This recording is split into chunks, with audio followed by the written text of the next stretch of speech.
Bonjour, on va voir dans cette vidéo la notion de fraction décimale. Alors, dans fraction décimale, il y a fraction, il y a décimale. Je vais d'abord vous parler des fractions. On va déjà revoir ça au sens large.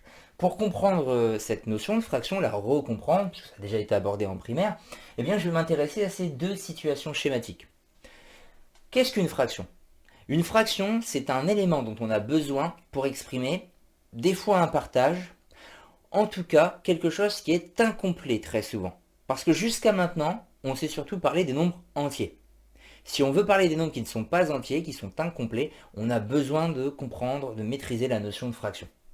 Alors, je vous rappelle, une fraction, c'est donc avoir quelque chose, ici c'est notre unité, tout entière le carré, sauf qu'on ne prend pas l'unité tout entière, donc on n'est plus sur un nombre entier. On va le découper, on va prendre qu'une certaine partie. Et bien ce découpage va nous donner la fraction. En gros, on peut constater qu'on a en tout, si on compte, 10 parts, et qu'on a seulement sélectionné 3 parts. Eh bien, le nombre de parts sélectionnées, c'est ce qu'on va mettre en haut de la fraction. Ici, il y en a 3. Donc, je vous redis, 3, c'est le nombre de parts sélectionnées. C'est ça qu'on met en haut. C'est ce qu'on va appeler le numérateur, le nombre du haut, dans une fraction. En bas, par contre, il ne s'agit pas de faire une bêtise. Souvent, on a deux choix. L'un est le bon, l'autre pas. C'est de se dire, si j'en prends 3, il en reste 7 de libre. Et donc d'écrire 7 en bas. Ce qui est totalement faux, il faut bien retenir qu'en bas, à ce qu'on va appeler le dénominateur, en bas, on va indiquer le nombre total de parts. Ça représente le découpage tout entier. Et bien ici, en tout, il y a 10 parts. Donc en bas, c'est 10 qu'on met, je redis, c'est le nombre total de parts. C'est ce qu'on appelle le dénominateur. Et je m'arrête 2 secondes justement sur le mot dénominateur. Ce qui est intéressant, c'est que dans dénominateur, vous avez le mot non. Pourquoi? Parce que c'est ce mot-là, enfin le nombre du bas, qu'on appelle le dénominateur, qui va nous donner le nom de la fraction. Le nombre du haut nous donne juste la quantité qu'on prend. Mais en bas, c'est à partir de lui qu'on va construire le nom de la fraction. Si j'ai un 5 en bas, eh bien je vais dire qu'il s'agit de 5e. On va rajouter le mot ième. C'est des cinquièmes si j'ai un 5 en bas. Le nom du haut ne compte pas, juste il nous donne la quantité. Ici j'ai un 10, on va donc parler de dixième. 10e. J'en ai combien? J'ai 3. J'ai 3 dixièmes ici. C'est ça la fraction, 3 sur 10. Je vais faire celui-ci et on va du coup discuter pourquoi, en plus de fraction, j'ai parlé de fraction décimale.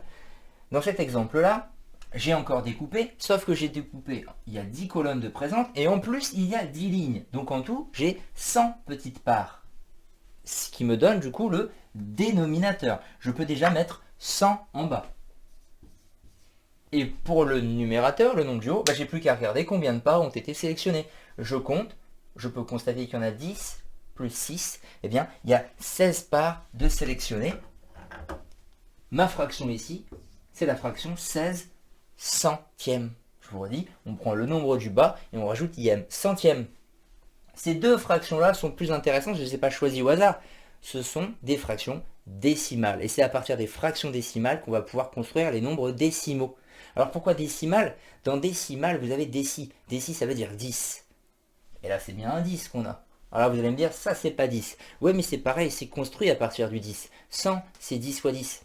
Donc c'est une fraction décimale. Si vous avez 1000, c'est aussi une fraction décimale, parce que 1000, c'est 10 fois 10 fois 10. Pareil avec 10 000. On peut continuer comme ça, sauf qu'en sixième, on va se limiter jusqu'à 10 000. On verra 10, 100, 1000, 10 000 en bas. On n'ira pas plus loin. Justement, continuons, parlons un petit peu des noms que ça va donner quand il y a 10, 100 et 1000. Ça va être ce que je viens de vous expliquer. Vous prenez uniquement le nombre du bas et vous rajoutez ième. Bon, c'est pas valable pour tout, hein. Si on a 2, 3, 4, c'est des exceptions, ça, mais on en parlera au moment des fractions. C'est pas le but de la vidéo. On rappelle brièvement ce qu'est une fraction, mais nous on s'intéresse aux fractions décimales. Donc il y aura seulement 10. Du coup on dira qu'il s'agit de 1, j'ai mis 1 dixième.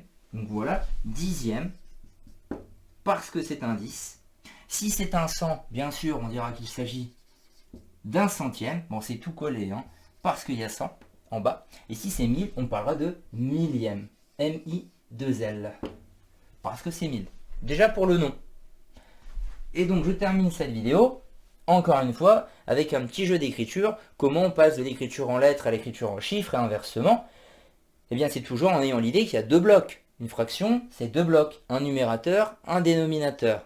La première partie, c'est forcément le numérateur, ce qu'on va mettre en haut. Eh bien ici, c'est seulement 8. Parce que le reste, 10 millièmes, je sais très bien du coup c'est le nom de la fraction, bah, c'est ce que je mets en bas. 10 millièmes, il y a 10 000. Donc 10 000, c'est en bas. Et en haut, je n'ai plus qu'à mettre 8. Je vous le redis, c'est assez facile.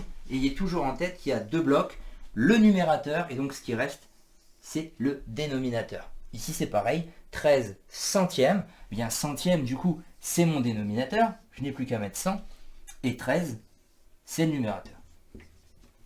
Et inversement, du coup, je dois être capable aussi d'écrire en lettres lorsque la fraction est écrite en chiffres. 37 sur 1000, c'est 37. Donc j'écris 37 millièmes.